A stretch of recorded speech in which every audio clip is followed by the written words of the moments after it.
lari-lari dari sana. Dalam rekaman kamera pemantau atau CCTV milik warga, sejumlah pemuda terlihat menyerang permukiman warga. Bahkan pemuda ini merusak motor warga yang terparkir.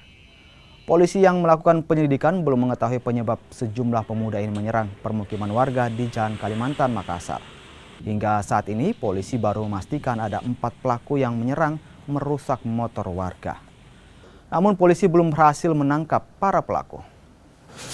Untuk penyerangan CCTV kami dapat laporan bahwa ada sekelompok pemuda yang melakukan penyerangan di Jalan Kalimantan di wilayah hukum Polres Pelabuhan Makassar.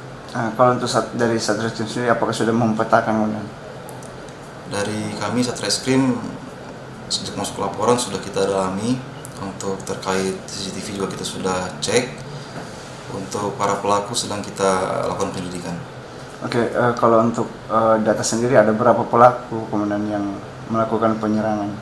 Kalau untuk pastinya kita juga belum tahu, tapi yang terlihat di CCTV sekitar mungkin 3 atau 4 sampai 4 orang.